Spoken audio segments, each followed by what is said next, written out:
Pas saya ke atas, sempat belum saya pakai masker bener bang. Langsung saya air mata keluar, nyesek sini langsung.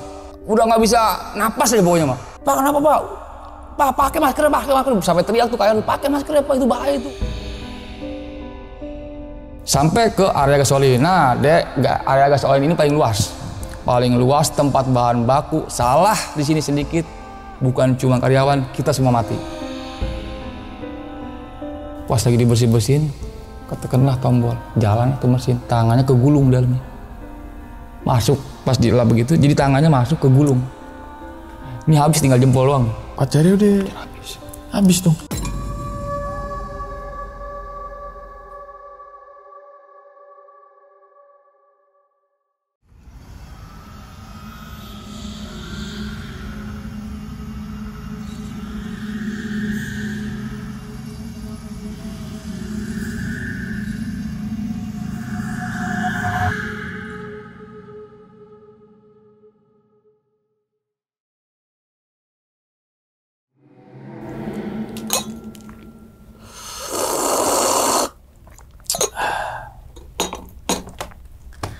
Assalamualaikum warahmatullahi wabarakatuh. Kembali lagi bersama gue Sumar Adi Wijaya atau biasa dipanggil Umang dalam segmen Ngopi Horor. Ya teman-teman semua, pada video kali ini nih atau pada kesempatan kali ini lagi dan lagi gue tidak akan membawakan sebuah cerita dan namun menghadirkan narasumber yang tentunya mempunyai pengalaman mistis ataupun pengalaman horor. Nah, di samping gue udah ada Bang Kodel, di Kodel-Kodel ya kan. Sehat Bang ya? Sehat Bang. Alhamdulillah. Salam untuk teman-teman dan juga keluarga di rumah nih. Nah jadi teman-teman semua yang belum tahu tentang cerita Bang Kodel saat itu lagi ngojol Bang ya? Betul. Yang mengalami sebuah peristiwa, kita bisa dibilang kecelakaan Bang ya? Betul. Kecelakaan tunggal yang hampir tidak terselamatkan karena memang ya si oknum rumah sakit itu sendiri lah gitu. Tapi berkat dari rekan-rekan ojol, alhamdulillah Bang Kodel langsung dibawa ke rumah sakit yang diharapkan lah gitu Bang ya. Oke, dan alhamdulillahnya selamat tuh teman-teman. Jadi langsung aja tuh tonton ya, linknya tuh ada di bawah video tuh teman-teman semua. Oke Bang, sebelum cerita nih Bang, gue ngucapin terima kasih banget nih ke Bang Kodel nih kan. Ini kedua kalinya Bang ya. Kedua kalinya gitu kan datang ke sini untuk membagikan pengalamannya ke teman-teman semua nih, yang insya Allah banget teman-teman semua nih balik pengalaman Bang Kodel, teman-teman semua ini bisa diambil pelajarannya dan juga bisa diambil sisi baiknya. Oke Bang, kalau pertama itu kan ojol nih ya kan, ngojol. Terus juga Abang sempat di cerita tersebut nyelipin kalau nyambi nih ojol itu. Betul. Dan ada juga kerjaan yang utama yaitu security. Nah pada video kali ini Bang, Abang pengen ceritain security atau gimana nih Bang? Ya, makasih ya Bang Umang. Jadi untuk video kali ini saya akan ceritakan gimana pengalaman saya di security. Security, tapi security apa nih? Kan banyak yang pabrik, rumah sakit. Security pabrik. Security pabrik, Ya. daerah Tangerang Kabupaten. Tangerang Kabupaten. Oke, pasti dapetan shift malam dong. Biasanya security tuh Sudah dipastikan. iya kan? Malam. Biasanya tuh 2 pagi, 2 siang, atau gimana lah gitu ya? Banyak aturan mainnya sih. Ada yang ya seperti Bang Wang tadi bilang, ada 2 pagi 2 siang, 2 pagi 2 malam 2 libur. Ada pun yang 5-1, 5 hari kerja 1 hari libur, banyak sistemnya. Kita kebetulan waktu itu pakai yang 42, nah, 2 pagi, 2 malam, 2 libur. Waduh, gokil. Itu kejadiannya tahun berapa itu Bang?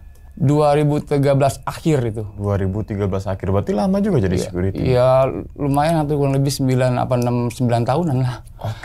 Oke. Intinya tuh ngalamin kejadian apa itu Bang? Jadi intinya pertama dalam hidup jadi security juga ini Bang Umang ya, pertama. Dan di pas tugas malam, ya pasti tugas malam sih pasti gitu punya ya, di tugas malam itu ngalamin yang mana pas kebagian patroli lah, itu kan ada bahasa patroli, muter kita 1 jam sekali itu muter. Itu saya nemuin hal-hal yang notabene gimana ya, pertama jadi security ditemuin hal kayak gitu. Ada di kamar mandi itu keran nyala sendiri gitu kan, udah saya matiin posisinya, masalahnya itu keran nyala sendiri itu kan. Ada sosok wanita di salah satu di masjid, emang di perusahaan itu ada masjidnya, lagi duduk, saya tegur, nggak ada suara, nggak ada jawab, nggak ada apa. Oh, berarti saya koordinasi ke Danru lewat HT, pas udah nengok udah kagak ada. Oke, berarti hampir siap dapat shift malam itu ngalamin kejadian yang nggak enak gitu ya Bang ya? Hampir sih Bang. Oke, tapi sebelum masuk cerita Bang, bedanya security sama satpam apa Bang? Ya itu sebenarnya singkatan doang sih kali ya. Kalau security itu lebih keren aja kali bahasanya kali. Bahasa Inggris gitu ya. Kalau Sapam kan satuan pengamanan. Oh iya. Gitu. Kadang gue bingung tuh. Tanya lu Sapam tapi bacanya security ya kan. Kadang gue bingung Sapam mana kan gitu. Benar. Jadi tahu ya cuma beda nama aja Bang ya, Iya, tapi artinya sama untuk keamanan gitu Bang. Keamanan. Oke. Mungkin Bang Kodel tahan dulu kali Bang cerita Bang ya, teman-teman ngopi horor nih pada penasaran nih. Dan tanpa berlama-lama lagi kita langsung masuk aja ke dalam ceritanya. Ngopi horor segera dimulai. Diminum dulu Bang Kodel nih. Ini kopi gayo. Kopi gayo ini. Bah. Gokil kan kopinya? Enak kan, bener kan? Ada kan? Masih seperti yang dulu. Oke, dan sikat.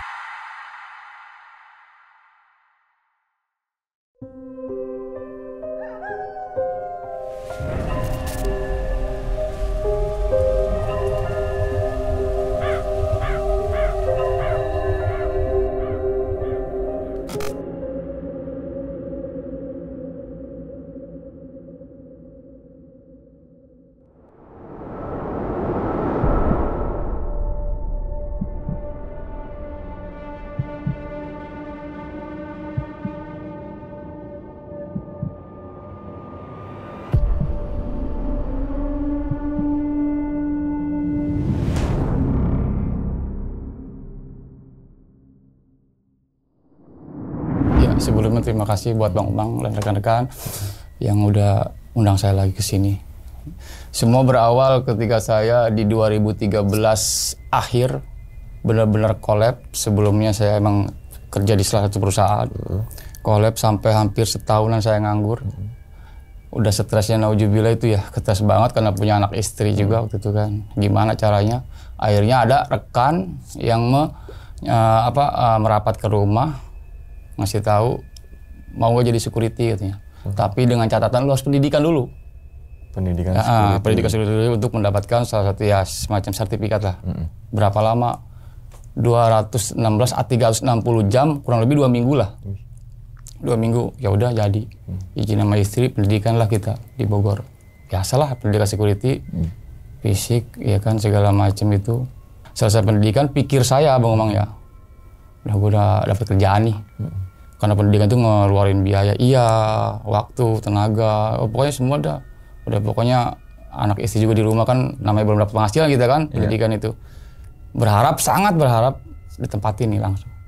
Beres pendidikan, penerimaan sertifikat, ternyata nggak tempatin Om. Molor tuh, sampai setahunan. Teman saya nganggur lagi dong. Iya. Nah, akhirnya teman yang satu ada info, ada security, mau nggak di mana di kawasan Manis. Nah, di kawasan Manis itu dananya kurang lebih di daerah Tangerang Kabupaten,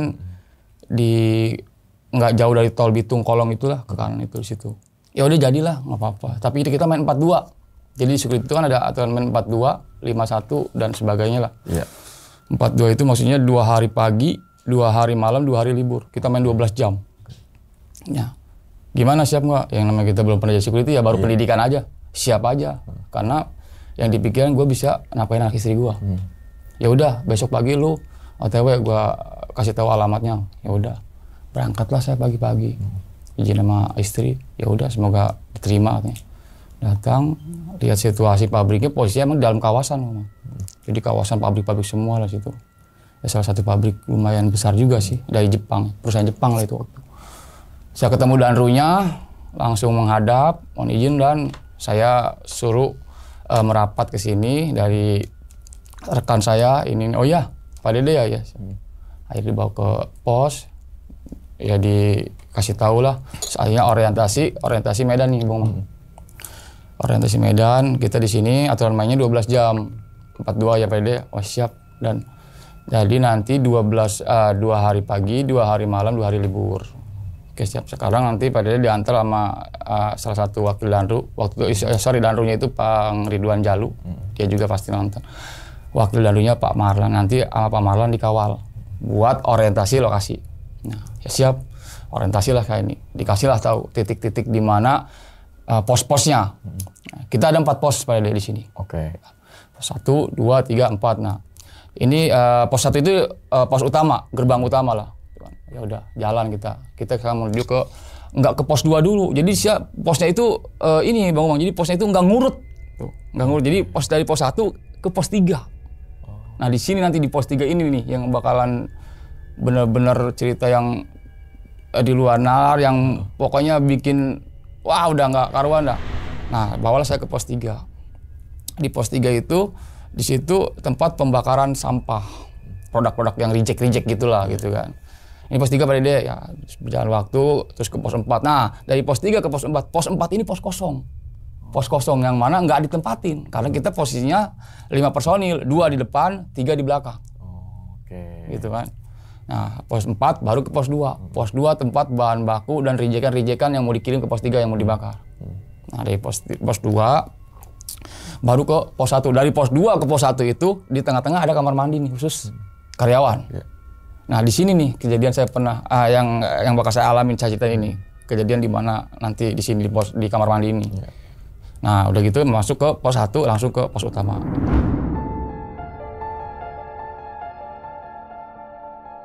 Berjalan waktu udahlah tugas kita kan. Masuk pagi 2 hari. Ya layak security lah. Tegur sapa sama karyawan. Kalau pagi rame. Cewek cowok banyak lah karyawannya gitu kan. Kalau pagi itu siapa ya banyak yang ngomong juga, saya dengar selentingan siapa baru gitu. Kan cuma saya dong sendiri kan. Baru ya udah. Nah, masuk malam nih. 2 hari berikutnya kan masuk malam nih. Nah, masuk jam 7 malam, pulang jam 7 pagi. Nah, masuk malam tuh. Pak Dede tugas standby di pos 3 ya. Tugas pertama langsung di pos 3. Nanti di situ ada pembakaran, nanti ada OB lah berapa jam sekali ke situ buat bawa sampah atau apa. Kebagian patroli, jadi di security itu ada patroli amano ya, Bang Omong, ya mungkin teman-teman security paham lah. Patroli amano itu jatah setiap anggota muter area.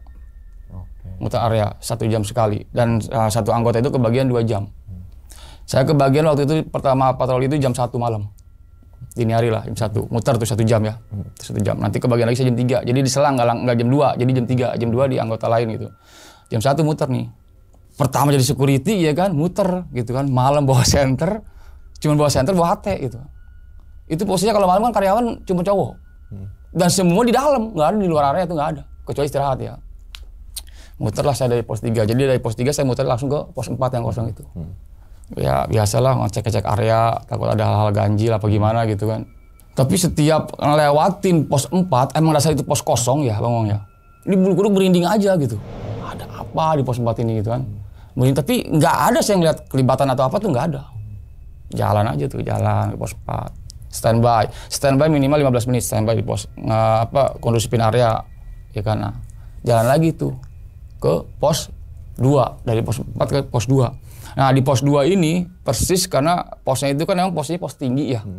Pos tinggi kita kan kunci itu kita kan bawa ini Bang Umang, jadi bawa semacam gembok. Kuncinya itu setiap kunci itu ditaruh di titik-titik sama dia. Jadi ketika kita security mau curang atau nggak muter ketahuan. Jadi setiap kita muter 1 jam itu 13 titik, 13 kunci itu pasti harus kita kunci. Sekalipun titik kunci itu di tengah-tengah rawa apa gimana harus dikunci. Gitu kan. Itulah istilahnya resiko sebagai security seperti itu. Nah, akhirnya saya naiklah ke atas. Standby 15 menit, kunci. Celingak-celinguk, kata saya, kok apa ya hawanya tuh udah beda lah, udah berasa beda nih. Di hari pertama malam nih, masuk malam nih. Udah buang aja, hal kayak itu buang aja. Turun lagi, nah masuklah ke area, mau menjelang pos 1, ada kamar mandi situ, Omang. Kamar mandi itu, sebelumnya kamar mandi itu di situ ada pohon. Dulunya emang ada pohon besar di situ. Sampai harus ya apa ya bahasanya, nebangnya itu harus benar-benar manggil orang ngerti lah, nebang pohon itu. Saya cerita dari dandu-dandu yang security yang lama ya. Nah pas di kamar mandi itu kan ada 1 titik kunci. Itu kebetulan kunci 12, karena kunci 13 tadi di pos 1. Kunci 12 saya ngunci tuh truk sebelum masuk ke kamar mandi tuh. Nah pas saya habis ngunci, saya kan otomatis langsung jalan lagi. Udah standby 15 menit nih, jalan lagi. Baru berapa langkah, ada keran bunyi nih. Air tuh. Yang nama security kan takutnya ada karyawan kencing atau apa, sorry ya gitu ya. Yaudah, cek lah. Dicek tuh. Keran doang, nggak ada orang, nggak ada siapa-siapa. Ngomong.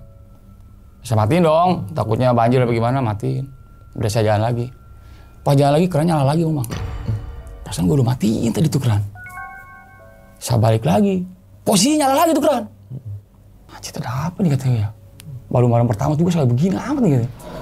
Saya ngontek lah pakai HT. Ru, ke Danru kan. Iya masuk. Ini keran di kamar mandi karyawan, kunci 12. Emang dol apa gimana ya? Gue udah matiin tapi kok nyala lagi. Lalu bilang gitu, lu merapat aja langsung ke depan. Udah biarin aja. Ya udah jalan aja gitu. Jalan ke pos 3, pos 1, pos utama, kunci 13. Nah, situ udah duduk lah. Duduk, ngobrol tuh sama Danru sama Pak Marlan. Bertiga tuh ya. Bikin kopi dulu deh. Bikin kopi. Kopi, ngobrol. Gimana? Hari pertama di tugas malam kata dia kan. Gue nggak mau nunjukin gue takut gitu kan. Ya jujur sih sebenarnya mah deg-degan juga gitu kan. Gue nggak mau gue nunjukin gue takut gitu. Ya biasa aja sih Dan. Cuman ya gue nemuin ya istilahnya kayak yang tadi gue kontak ke depan itu ya di kamar mandi karyawan itu ada keran. Oh ya udah katanya.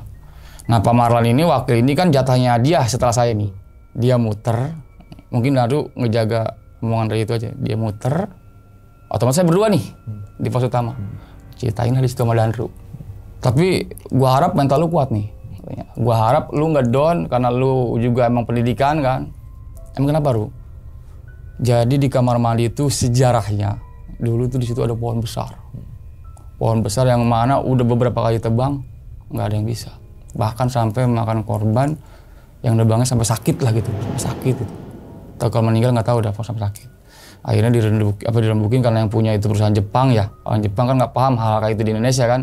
Akhirnya karyawan yang orang Indonesia manggil orang-orang ngerti. Itu sampai 7 orang ngerti buat nebang tuh pohon. Karena jadi bukan lu doang katanya. Karyawan tuh udah sering nemuin kayak gitu. Keran nyala sendiri. Perasaan ada yang di kamar mandi, ada yang kayak mandi gitu. Akhirnya dibersihin dah. Ditebang tuh pohon. Tapi ternyata mungkin nggak terima kali yang di situ tuh ya, yang di situ mungkin sampai sekarang masih ada dia, masih ada. Jadi setiap yang security itu yang muter nggak 1-2 nemuin hal gitu. Bahkan sebelum saya masuk itu karena ya yang saya ganti nih, yang dia keluar resign itu sakit dia sampai berhari-hari Om. Dia sakit karena tempatnya ya lumayan ekstrim gitu. Jadi gue harap ya gue cerita gini bukan bikin lu jadi takut kata Danru-nya. Oh enggak Ru, nggak apa-apa sih. Udah resiko gue lah. Karena gue lebih takut anak istri gue nggak makan, gitu kan. Ya bagus lah kalau gitu. Ya udah.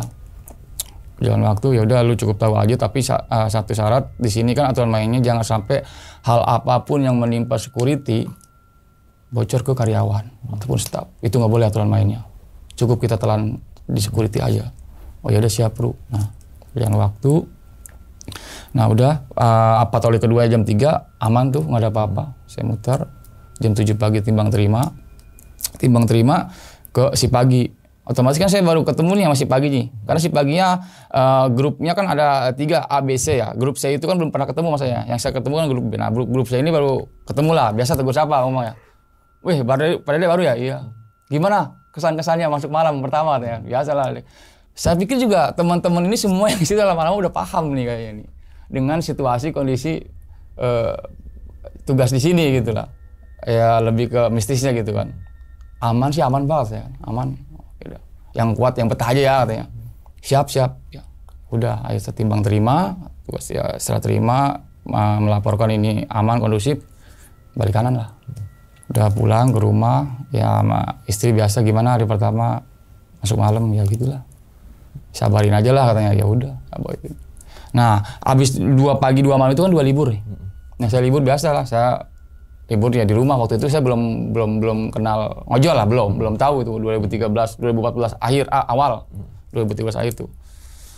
Nah terus masuk lagi nih saya nih masuk pagi lagi itu waktu itu kebetulan pas acara Samapta itu apa ya maksudnya di sini olahraga mingguan lah gitu untuk security.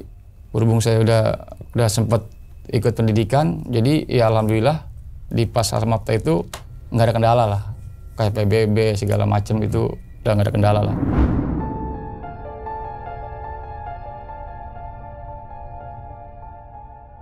Terus, nah berjalan kurang lebih 1 tahunan. Nah 1 tahunan itu saya udah dapat info nih kata teman ada yang kerjaan baru.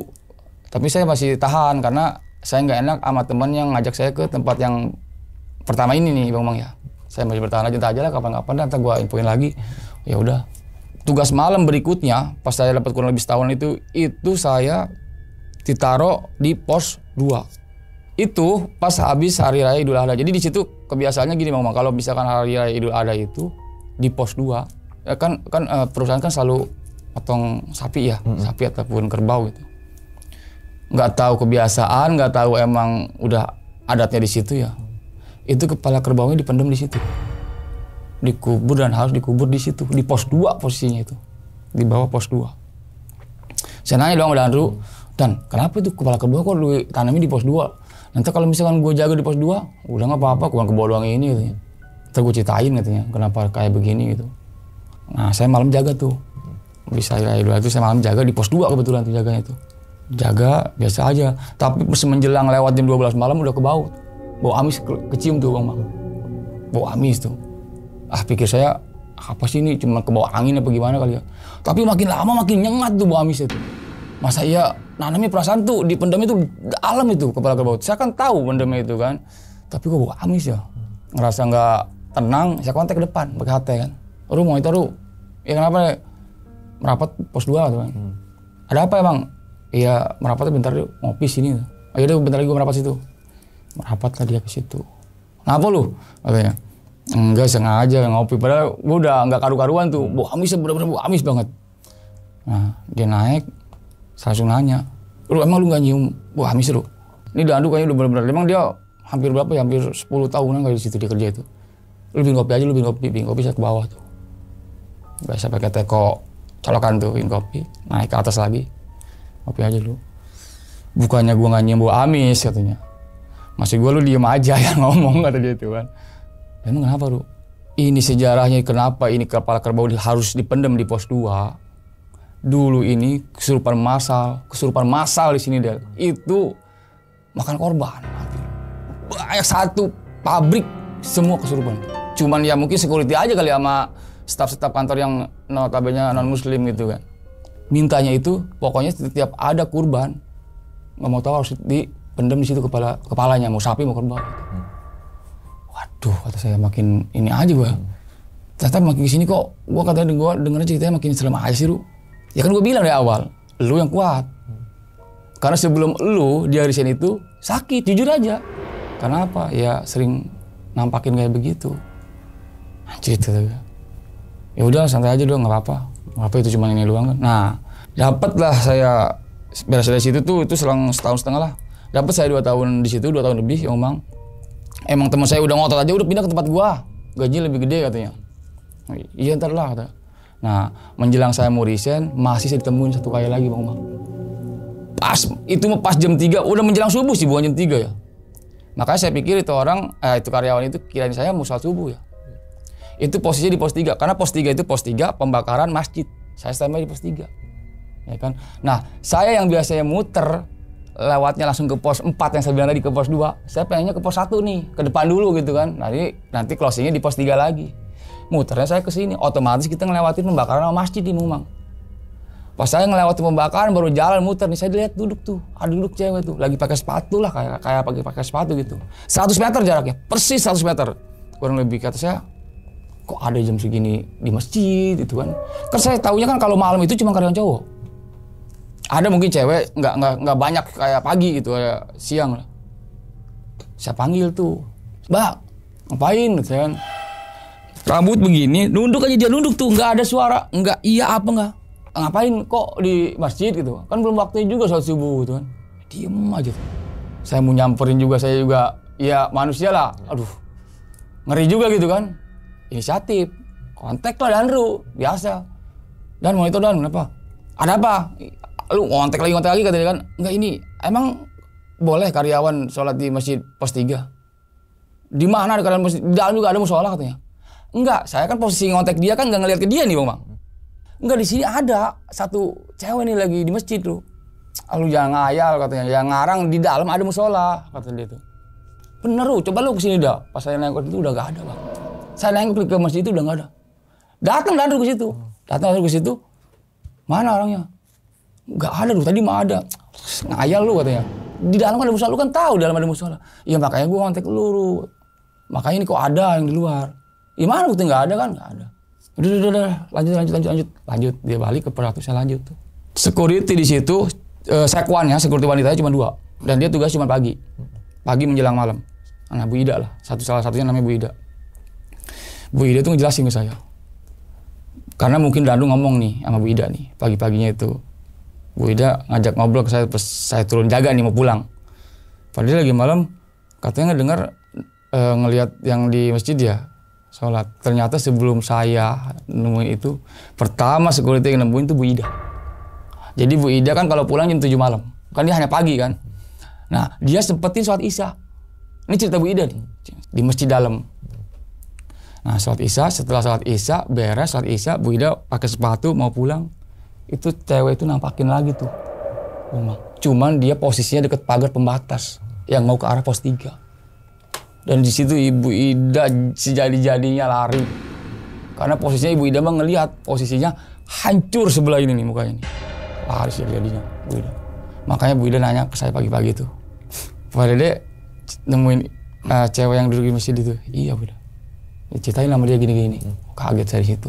Akhirnya dengan banyak pertimbangan dan teman saya juga udah ngotot aja, dapat 2 tahun setengah hampir 3 tahun, resign saya. Udah nggak karu-karuan juga, Bang. Udah nggak karu-karuan jaga di situ tuh. Pertama 12 jam. Terus tempatnya juga ya teman-teman security yang sebelum saya juga kebanyakan resignnya ya nggak kuat. Nggak kuat gitu. Nggak kuat dengan teror itunya gitu loh.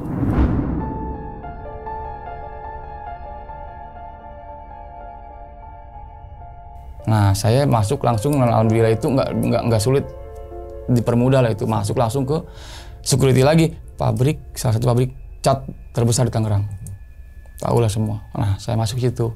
Nah, di situ mainnya 51, jadi 8 jam kerja.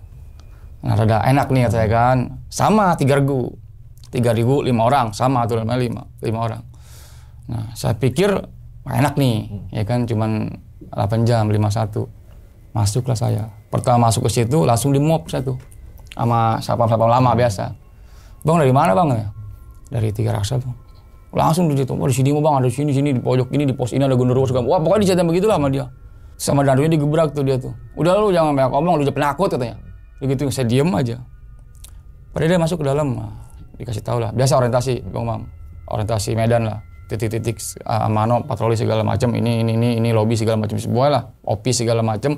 Udah jelasin, nah di sini nggak boleh masuk karena itu pabrik cat yang mana di situ ada area gasolin. Gasolin itu nggak boleh masuk motor yang berbau-bau motor, mobil nggak boleh. Kita harus jalan kaki ataupun naik sepeda ontel. Di situ disediain buat patroli. Dan itu luasnya hampir 2,5 hektar. Saya di situ langsung diem tuh. Luas pabrik 2,5 hektar. Berarti 4 apa 5 kali lipat dari pabrik sebelumnya saya jaga. Saya udah ngebayangin karena patroli saya di pabrik yang lama, jalan kaki patroli itu. 1 jam patroli itu kan. Saya ngebayangin 2,5 hektar ini jalan kaki nyampe berapa jam saya ini kan. Sedangkan di setiap titik kita harus istirahat, memantau area. Ternyata 2,5 hektar itu kebagi 2. Nah, di tengah, di depan sampai office itu cuma ada 2 titik amano, 2 titik patroli, 2 kunci. Sisanya nah daerah gasolin itu yang ke dalamnya itu pembuatan bahan baku segala macam tuh, thinner segala macam itu di situ. Dan yang paling ekstrim emang di situ. Kalau di depan ada sekali lah saya ngalamin, nanti saya ceritain di sini sekali. Nah, di situ main 51. Tetap jatahnya 2 kali semalam. Berarti kan kalau 51 5 hari kerja 1 hari libur. 5 hari ini 5 malam kita nih. Dan saya setiap masuk pindah, kayak pindah nih sekarang ke pabrik itu yang baru. Masuk. Itu kebagiannya malam aja saya pertama tugas itu. Dan alhamdulillah ketemu teman-temannya, regunya enak-enak Bang. Jadi enggak, kadang kan satu grup itu kan juga ada yang kurang enak lah ya buat kita gitu kan. Tapi dia ngarahin begini, oh yaudah. Kebagian lah saya masih sore, jam 11 malam nih, muter nih. Tapi kan jam 11 malam juga muter kan tahu sendiri area 2,5 hektar Bang. Ya kan? Nah, dari depan ke dalam jalan kaki. Kunci pertama dari depan itu ada di mes karyawan. Jadi di situ tuh ada mesnya, khusus orang-orang ya office apa gitu ada mesnya lah. Mes itu jangan dipikir mes-mes yang kayak di kota-kota gitu. Mes yang terang apa gitu. Itu mes dikelilingin pohon-pohon tinggi besar, Bang. pohon-pohon tinggi besar berbatasan dengan jalan utama, pagar, tembok itu semua pohon-pohon tinggi besar. Jadi saya juga salut sama yang tinggal di mes pada berani itu. Nah, satu titik kunci ada di mes, persis di belakang mes. Saya muter dari depan nih, masih depan ke mes, ngelihat tes area ke mes, cek lokasi, aman. Lanjutlah ke titik kedua. Titik kedua itu perbatasan antara gerbang depan dengan area gasolin tadi tuh. Nah, opis itu, gedung opis. Tempat pembuangan juga kaleng-kaleng cat bekas lah, masuk ke situ. Oh, ini pos 2. Ini titik kedua. Nah, udah nyampe ke bagian area gasolin. Nah, sisanya 10 titik ada di area gasolin. Area gasolin itu karyawan malam ada karyawan. Cuma laki-laki semua, nggak ada cewek. Dan itu sangat-sangat ternyata kalau di pabrik cat itu kurang kita minum susu, jebol kita baru-baru. Ternyata security itu, nah saya enaknya di situ tuh susu dapat, makan dapat, beda sama di sebelumnya gitu kan. Susu apa bang? Susu ini, susu minum, bukan susu gantung, susu minum maksudnya gitu, susu minum iya. Susu minum tuh ya kan, ya jadi ada snack lah buat ngejaga stamina kita kalau tugas malam. Enak ya. Enak di situ, makanya saya pengalaman security saya akuin yang paling enak di situ. Yang di situ semua disupport semua. Pabrik besar, cuma saya nggak bisa sebutin PT-nya, pabrik besar lah. Nah, sampai ke area gasolin. Nah, area gasolin ini paling luas. Paling luas tempat bahan baku. Salah di sini sedikit, bukan cuma karyawan, kita semua mati. Karena di situ ditanam berapa ribu liter bahan kimia. Makanya nggak boleh nih masuk area kayak motor, ngerokok apa nggak boleh tuh di situ. Ya udah jalan lah. Pakai masker babi itu yang kayak masker astronot tuh. Ada 2 gitu. Iya. Iya. Ngapain bagi? Udah pakai. Ntar lu ngerasain kalau nggak pakai itu. Katanya, udah pakai aja katanya. Siap dan pakai lah saya pakai masker babi itu kan. Muter. Naik sepeda ontel, sediain ada 5 sepeda. Satu grup 1 sepeda. Karena kan yang muter 1 doang, nggak semua gitu kan. Sepeda nih, iya. Lu sepeda jalan aja. Lu mau jalan mau nyampe jam berapa katanya? Ini 2,5 hektar setengahnya ini katanya. Ya udahlah ikutin aja kan, naik sepeda. Titik pertama di area pembuatan bahan baku. Ada tuh pada pakai masker babi semua emang karyawan juga. Segitu pun dia udah pada keluar air mata tuh, emang. Ih banget itu. Sedangkan kunci ada di atas, satu titik kunci. Saya nggak mau ke atas tuh. Manual naik nih, tangga besi gitu kan. Pak, malam Pak, katanya. Udah nggak kedengeran suara bising gitu kan, saya pakai masker babi. Saya sempat naik itu, saya sempat copot tuh masker. Diomong tuh sama KR tuh, kepala regu bagian produksi. Pak, masker pakai Pak, bahaya katanya. Iya katanya. Dalam hati lah, ngapain gue pakai masker kayak gini gitu kan, pikirnya. Pas saya ke atas, sempat belum saya pakai masker bener bang. Langsung saya air mata keluar, nyesek kesini langsung. Anjir bener parah itu. Langsung udah nggak bisa napas aja pokoknya mah. Pak kenapa Pak? Pak pakai masker. Sampai teriak tuh kayak pakai masker Pak, itu bahaya itu katanya. Langsung saya pakai, langsung turun. Saya turun di pos di kunci keempat, saya minum dulu tuh. Aduh, anjir parah banget ini. Kan dia udah bilang emang jangan sampai nggak pakai masker ke atas sini Pak. Karena tajam kimia itu. Cat itu tajam banget. Udahlah, udah minum misalnya jalan ke kunci 5 ada di bagian batu bara. Buat masak itu karena masaknya pakai batu bara dia. Masak, di situ di batu bara ada 1 orang tuh duduk. Biasa tukang ngintin batu bara. Baru ya Pak? Ya, baru 1 hari ini. Ngopi Pak. Tapi jangan ngerokok ya nggak boleh. Kan saya bilang gitu. Iya Pak nggak boleh. Kalau kelihatan mah kalau kelihatan boleh. Karyawan dasar dia. Ya udahlah akhirnya situ kan ngobrol bentar. Lanjut saya ke kunci 6. Kunci 6 itu area perbatasan antara warga dan pabrik itu kan. Dan si kuncinya itu ada di tengah-tengah rawa, danau gitu, kayak semacam danau. Nanti di sini ada cerita nih kunci danau. Nah, kunci 6 udahlah nggak ada apa-apa situ. Masuk ke kunci 7, kunci 8 sampai kunci terakhir di kunci 13 itu ada posisinya di tempat drum penampungan drum tuh, Bang. Nah, udah beres muter pertama saya karena muternya jam 11 waktu itu ya. Kebagian lagi pikir saya muter jam 1 nih selangnya kan. Ternyata di situ nggak diacak mainnya karena 5 personelnya kan. Maksudnya karena main 5-1 bukan main 4-2 gitu kan. Ntar lu muter lagi jam 3 deh ya. Kata gue kayak dikerjain tapi emang begitu aturannya. Ya udah siap dah. Nah, ketika kita muter itu yang 4 personel lain tidur kan. Cari tempat-tempat aman lah gitu kan. Ada yang di drum, ada yang di kolong apa istilahnya cari tempat aman lah gitu. Tempat siap aja gitu kan. Kita muter sendiri. Pas jam 3 itu muter pertama tuh saya kan, muter kedua kalinya itu jam 3 muter. Nah saya sebelum muter ketemu Pak D. Pak D itu danau saya. Saya terus Pak D lah. Dia kalau Bang Umang lihat mungkin saya pribadi pun lihat aneh tapi nyata. Dia nggak ngerokok. Tinggi badan paling 163 lah. Tapi badannya kayak Ade Rai. Asli kayak Ade Rai, minaraga dia. Jadi bukan minaraga, jadi dia sering nge-gym. Rutin dia nge-gym itu, ngerokok enggak. Makanya saya, nah waktu itu lalu saya dia. Komandan saya dia, dari regu saya itu. Pak De, saya muter kedua. Ya deh, saya mau cari kardus dulu. Tidur dia. Oh ya udah Pak De, nanti kamu habis muter ke sini aja. Kita ngobrol di sini. Saya tidur di sini dulu. Oh ya udah. Muterlah saya kan. Muter biasa. Nah, disinilah mulai ada nih penampakan yang benar-benar saya pikir udah cukup di pabrik yang lama gitulah, ya kan? Karena di pabrik baru ini kayak sih tempatnya juga nggak terlalu ekstrim gitu kan. Walaupun luas tapi nggak terlalu ekstrim. Muterlah saya. Pas di kunci 6 yang di danau itu, saya ngelihat itu Pak dia lagi begini nih. Cek, cek. Pikir saya lagi nyari ikan atau apa ya? Namanya danau. Danau yang lumayan bagus, Bang. Danau itu ya bisa dikatakan pabrik itu bikin ataupun danau di situ itu ditanamin ikan segala macam gitu. Kata saya Pak Ade, perasaan tadi katanya mau tidur. Saya panggil loh. Pak Ade ngapain? Ngucek aja dia. Katanya tidur tadi. Tadi di drum itu. Ntar saya ke situ, habis patroli kata saya ke situ. Ngapain itu di situ? Dengan aslinya terus aja begini. Nggak jelas kata saya. Terus saya kesini lagi deh. Saya muter dulu nanggung ngabisin. Ya ngabisin lah saya kan. Muter. Kan otomatis terakhirnya muternya ketemu Pak Ade lagi tuh di drum tuh. Nah saya pas nyampe drum, dia ada lagi tidur. Di atas pakai kardus. Loh, kata saya, Pak De, dibangunin. Dia bangun. Kayak orang bangun tidur gimana sih? Kata dia itu. Apa deh, udah beres muternya? Udah sih, cuman tadi Pak De saya lihat di sana di danau. Apa sih kamu? Katanya saya lagi tidur di sini. Dari tadi kan kamu tahu kamu berangkat muter tuh saya di sini tidur. Enggak, saya lihat Pak De kok. Tadi di danau. Udah katanya. Ngopi dulu katanya.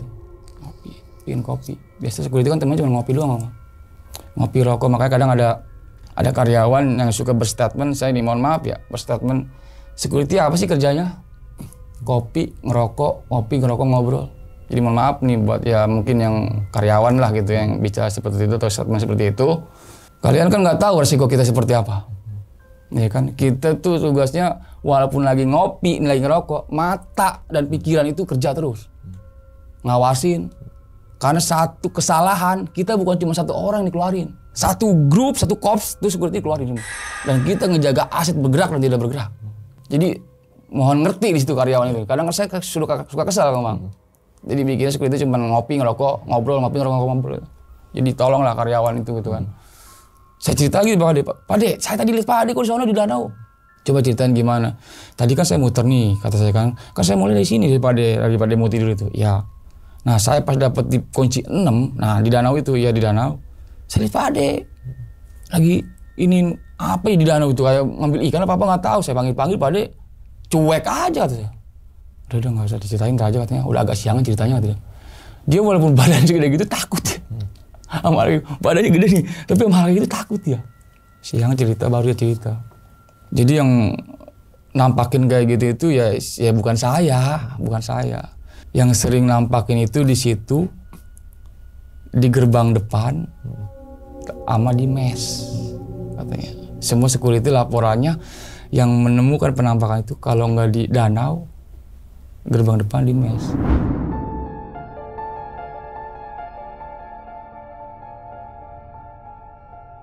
Malam ketiga saya jaga, kan 5 malam ya latihan. Malam ketiga saya jaga, saya kejadian di gerbang depan, Bang. Beres amano, finishnya di pos depan, ya kan kunci 1 gerbang depan, gantian. Yang di pos depan standby, muter. Saya situ. Nah, saya situ standby doang. Biasalah buka seragam malam ini nggak ada karyawan, pakai kaos doang kan ngopi dulu ngopi. Ya kan isi buku ini, buku amano segala macam aman, kondusif. Nah, lama-lama kan kita ngantuk juga tuh. Udah jam-jam segitu kan ngantuk. Begini saya ini Bang. Di meja tuh. Ketiduran lah saya. Antar tidur ayam lah gitu, ketiduran saya. Tiduran ya. Sadar nggak sadar tapi jelas di gerbang itu ada yang manggil-manggil saya. Pak, Pak, bukain gerbang Pak. Saya pertama ya mungkin agak ngantuk juga. Pak, bukain gerbang Pak. Saya melek. Siapa sih manggil-manggil? Karena gerbangnya tinggi bang, hampir 3 meter gerbang utama depan itu. Saya keluar dari pos. Keluar, saya nengokin ke gerbang-gerbang itu. Siapa yang manggil ya? Enggak ada. Enggak ada orang sama sekali. Karena emang jalan utama juga. Mana kata saya? Siapa tadi ya katanya kan? Takutnya anak mes. Pulang malam gitu kan, sempat ada juga kayak gitu kan pulang malam. Aturannya nggak boleh lewat jam 10 mes masuk itu. Kalau lewat jam 10 nggak boleh masuk. Kalau pihak manajemen kayak gitu. Tapi nggak ada saya cariin. Gua bangun tidur kali, kurang nyawanya belum kumpul. Cuci muka aja saya. Cuci muka, ngeliat jam, ternyata udah jam. Mau si yang patroli ini mau merapat ke sini. Merapat lah. Namanya waktu itu Herman. Satu sip sama saya, satu regu sama saya. Gimana aman depan kata dia itu. Aman udah mau menjelang subuh kan. Aman. Nah, ini giliran lu muter lagi katanya. Muter lagi ke belakang gitu kan. Iya. Tapi gue tadi sempat ketiduran gitu kan. Cuman ya nggak tidur banget sih. Cuma setelah lagi gue ketiduran itu gue ngerasa ada yang manggil-manggil man. Di depan di gerbang. Pikir gue anak mes. Manggil-manggil gimana? Pak, bukain gerbang Pak. Bukain gerbang katanya. Gue turun keluar dari pos. Gue lengok nggak ada siapa. Suara cewek suara cowok. Ya nggak tahu, pokoknya mah ada yang manggil-manggil gitu loh, nggak tahu soal cewek. Gue bangun tidur juga, belum kumpul nyawa gue gitu kan. Sama masih Sepi kata dia itu. Sepi satu grup juga sama kita. Sepi juga sama kayak gitu. Katanya waktu lu belum masuk ke sini katanya dulu. Ada yang manggil-manggil gitu. Dia mah kalau dia bukannya hilang, bukannya nggak ada orangnya. Orangnya terbang. Jadi kalau si Sepi mah manggil-manggil gitu, pas dia samperin ada. Pas dibuka gerbang orangnya terbang. Ke atas pohon itu terbang. Merinding saya. Atas pohon terbang. Langsung saya ngontak waktu itu. Itu cerita Herman ke saya. Yaudah lanjut aja nggak apa udah. Yaudah lanjut aja gue. Lanjut lah saya. Terlagi gitu kan. Di situ saya kerja hampir dapat 3 tahun. Persis 3 tahun di situ. Setelah hampir kurang lebih 2 tahunan di situ. Sebelum saya pindah dan kenal ojol. Nah di situ itu diceritain waktu itu. Lu selama di sini kita lagi briefing nih. Lagi briefing kalau pagi itu ya. Sebelum tugas kan briefing. Selama di sini ngalamin apa aja deh. Kan 2 tahun tuh saya udah berjalan 2 tahun ya di situ ya. Ya saya ceritain lah gini. Ngalamin nggak katanya nemuin sosok cewek yang cuman duduk nyampingin kita aja di batu bara katanya. Nggak tahu katanya. Belum pernah kalau itu mah. Saya ceritain itu tentang Pak D, tentang yang manggil-manggil saya gitu kan. Terus katanya nggak ada. Masih bagus lah katanya. Karena setiap yang nemuin dia besoknya pasti sakit. Itu mama. Besoknya pasti sakit.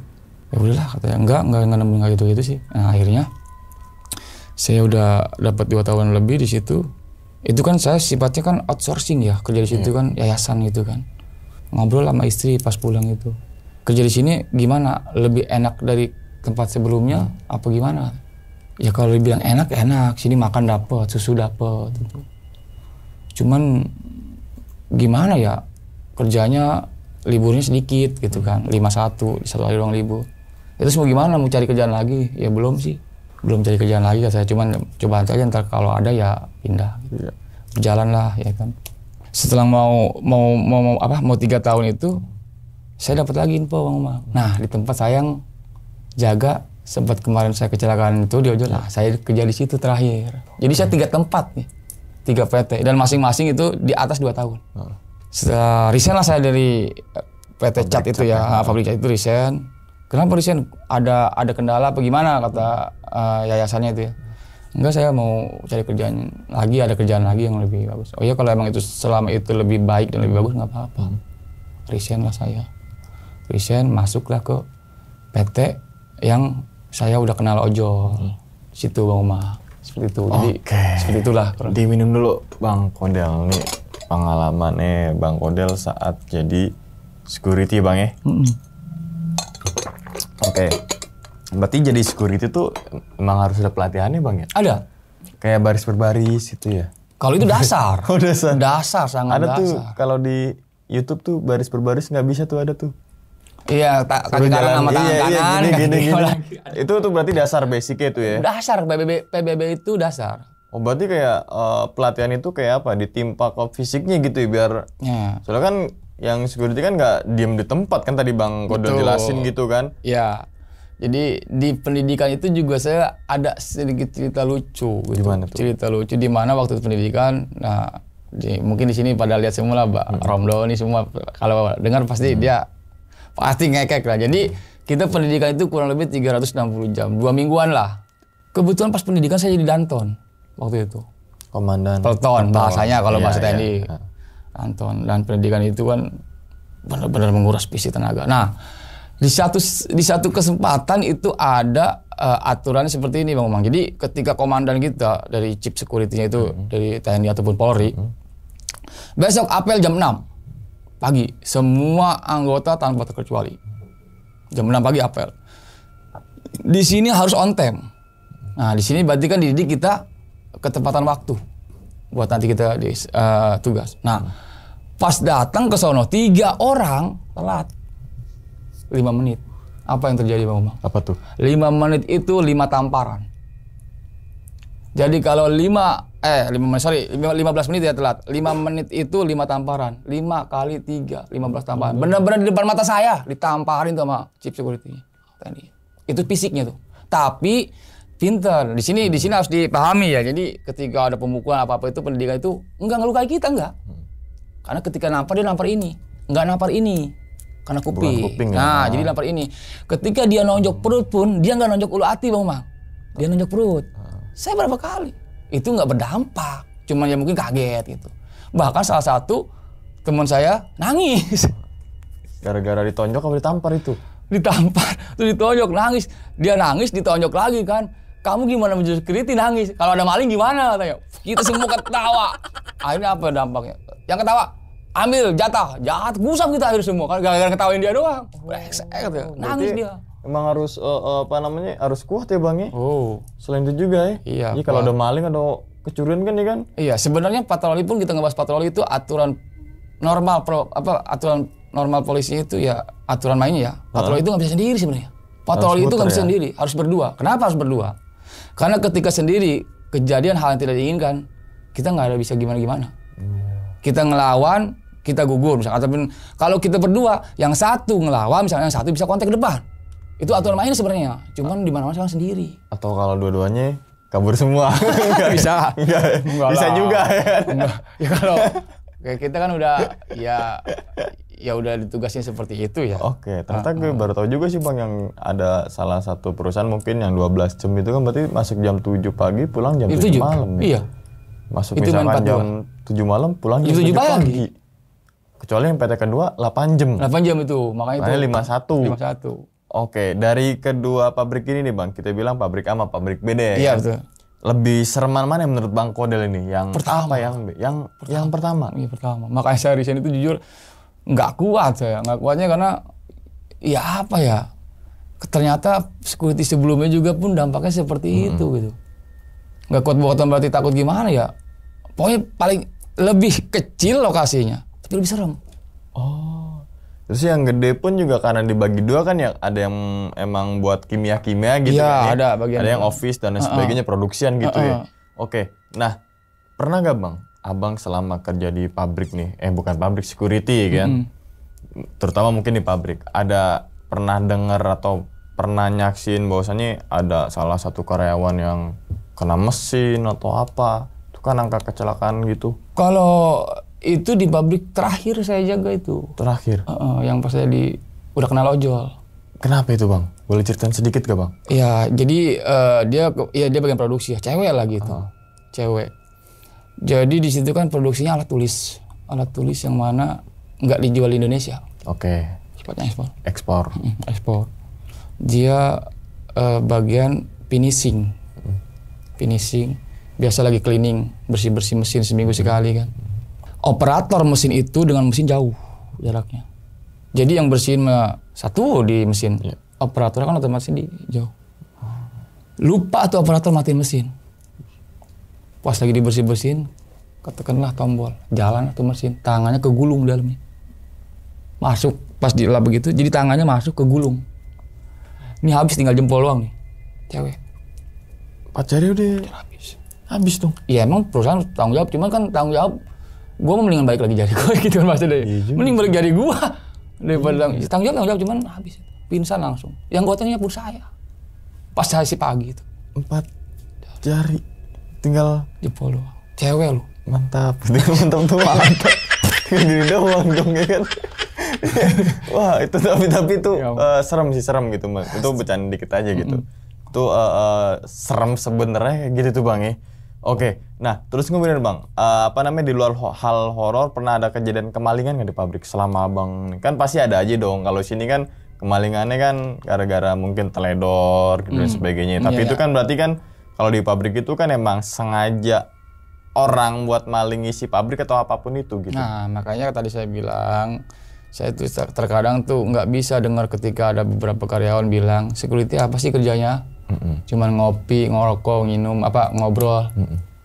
Mereka kan nggak tahu resiko dan tanggung jawab kita seperti apa. Gede tanggung jawabnya ya. Aset kan itu kan. Yang saya bilang tadi aset bergerak dan tidak bergerak kita harus standby. Ngopinya kita, ngerokok kita, mata dan pikiran tuh bekerja terus gitu loh. Mohon maaf ini mah. Mohon maaf. Jadi ketika ada kejadian seperti itu, pilar utama yang disalahin pasti security. Kenapa tuh barang bisa keluar? Karena kan ngelewatin jalur pintu security. Ada main nih security, kan gitu pasti. Seperti itu. Mungkin Bang Umang kan pertanyaannya menjulur ke situ. Ada lah beberapa oknum pun yang bermain, ada. Cuman kebetulan pas saya tugas, alhamdulillah nggak ada. Seperti itu. Ada. Karena keluarnya barang bohong kalau security nggak ikut bermain. Soalnya kan bagian keamanan kan dong. Itu dong. Orang karyawan masuk pun pasti di paling depan kan, ya kan. Biasa baru masuk gitu kan, dicek-cekin. Apalagi mungkin kalau malam kan mungkin bilangnya ngambil apa-apaan ya kan. Mungkin kong kali kong dan sebagainya kita nggak mau komentar lah masalah itu. Tapi tugas dan fungsi security itu sangat-sangat luar biasa ya Bang ya. Iya makanya saya pikiran, tenaga, gitu kan, waktu, apalagi tadi 12 jam, gokil sih gue. 12 jam tuh nggak diem loh gini, diem aja capek gitu, duduk atau diem aja capek, jenuh kan Bang. Apalagi 12 jam sambil muter terus, jalan kaki lagi yang pertama ya. Jalan kaki. Kalau yang kedua kan pakai sepeda tuh, ontel gitu kan. Oke, kesan apa sih Bang yang paling mendalam ketika jadi security itu Bang? Kalau kita pengen tahu nih Bang. Satu lebih ya punya keluarga baru, satu ya, punya keluarga di rekan-rekan security ini. Kedua, tahu gimana caranya istilahnya salah satu safety itu seperti apa gitu. Entah itu masalah kerjaan ataupun lingkungan tuh. Tegur sapa, aturan main tegur sapa dengan atasan, karyawan, sesama security seperti apa, jadi tahu gitu. Apa yang lebih ke bisa lebih safety lah gitu. Oke, ini nyinggung lagi di awal ya Bang. Berarti kalau jadi security itu memang harus dari yayasan atau memang tiba-tiba kita jadi security deh gitu? Nah itu harus dilurusin ya. Jadi kalau misalkan ada mungkin mohon maaf ya, zaman dulu mungkin ada aja sih. Ya mohon maaf misalkan yang lagi nongkrong pakai baju security jadi security, bisa aja dulu. Tapi untuk sekarang nggak bisa. Sekarang minimal GAMA. GAMA itu apa Bang? GAMA itu Garda Pratama. Sertifikat yang mengharuskan Garda Pratama. Ada GAMA, ada Garda Madya untuk Danru tingkatannya di atas anggota. Itu ada tingkatannya. Kepalanya lah ya gitu ya. Ada lagi kepala chip, namanya chip security. Itu kalau nggak dari Polri atau dari TNI. Baru tahu wawasan baru nih. Jadi seperti itu Bang. Nanda ini ada ini nggak Bang? Jadi kalau gue lihat di depan ketahuan, wah ini anggota nih gitu. Ya kalau ya anggota sama Danru ya otomatis. Kalau chip lebih ke dia jarang mantau itu, paling beberapa bulan sekali. Kalau chip yang dari TNI ataupun Polri itu biasanya ada ya. Oh iya. Kalau Danru itu ada dia biasanya. Dia ada. Kalau di pabrik yang saya alamin kemarin itu dia dibedain dari topi atau dari seragam. Biasanya kalau security kan kalau sekarang mungkin seragamnya agak-agak kayak polisi gitu ya. Kalau dulu kan masih saya zamannya kayak putih abu-abu gitu. Itu kan zamannya saya kan. Putih dongker. Putih dongker lah ya, putih dongker, putih abu, putih dongker. Nah, chipnya Danrunya dia pakai safari. Hitam safari lah. Hitam. Itu pasti beda Danru pasti beda. Kalau security yang pakainya kayak coklat pramuka gitu Bang? Yang sekarang. Sekarang. Itu sekarang. Yang peralihan dari udah diganti sekarang. Diganti sekarang lebih muda lagi, lebih krim warnanya. Karena banyak ini dari teman-teman security ya. Banyak yang kaget ketika menyerupai kayak polisi ya bajunya ya. Jadi ketika dia pakai jaket hitam Kita kaget loh. Terus ngeliat sana dong, polisi nih. Iya. Apalagi yang punya SIM, takutan aja ya kan? Oh iya. Akhirnya diganti lagi, katanya dengar-dengar seperti itu, diganti lagi lebih ke krim sekarang warnanya. Oh, jadi wawasan baru nih teman-teman semua. Oke, Bang Kodel, sebelum ditutup nih Bang ya kan videonya nih, Abang punya pesangan nih ke teman-teman semua yang mungkin ya kan, siapa tahu kemampuannya cuma jadi security, bukan maksud mengucilkan ya, tapi supaya lebih semangat untuk menyelidiki kehidupan itu loh Bang. Ya intinya buat teman-teman khususnya security, yang pertama tetap jaga kondisi. Biar gimana pun emang tugas kita cari nafkah buat anak istri. Tapi ketika kita yang drop, kita yang down, anak istri yang jadi korban. Satu itu, kedua jangan ngelihat apa kerjaan kita. Intinya gitu. Jangan ngelihat apa kerjaan kita, posisi kita security juga buat saya keren lah. Keren karena saya ngalamin banget, keren, dan tetap komitmen dengan sifat-sifat security. Aturan main seperti itu jangan melenceng lah. Ya jangan kegoda hal-hal yang nggak jelas gitu. Nggak jelas. Tetap gitu. di koridornya aja. Yang penting halal gitu Bang ya. Sudah Apapun pasti. caranya yang penting halal gitu kan. Kalau emang berkorban ya namanya udah punya dapur ya apapun harus dilakukan gitu Bang ya. Namanya kepala keluarga gitu kan. Kalau kepala kompor kan beda lagi kan. 12 ribuan tuh. Kalau gue udah pernah ganti kepala kompor tuh. Iya. Oke, ini cukup seru juga ya teman-teman semua. Menambah wawasan juga. Tadi juga di beberapa segmen tadi Bang Kodel menceritakan, terutama yang pabrik kedua juga gue mengingatkan. Kayak tiba-tiba pikiran gue tuh ke dulu gue kerja di pabrik juga Bang, jadi berapa hektar, terus kan bagian blok ini proses ini, bagian blok ini proses ini, terus ini ada office, terus di atas, di depannya ada security dan ada beberapa pos di belakangnya gitu kan. Itu jadi kegambar banget sih gimana beban yang diberikan, tugas sih Bang ya, tugas yang diberikan kepada sebagai security, yaitu mengamankan semua aset yang bergerak ataupun yang tidak bergerak. Karena ketika ada suatu masalah pasti yang ditanya duluan adalah security, ya kan? Kemana aja lo, CCTV cuma ngerekam doang ya kan? Kemana aja lo gini, wah itu pasti bebannya sangat luar biasa sih teman-teman semua. Oke, sebelum ditutup nih teman-teman semua, yang belum nonton pengalamannya Bang Kodel saat itu jadi ojol ya Bang ya. Jadi sempat disinggung situ emang Bang Kodel juga menceritakan bahwasanya ojol tuh nyambi saat itu berarti jadi kerja di pabrik ketiganya, ya kan?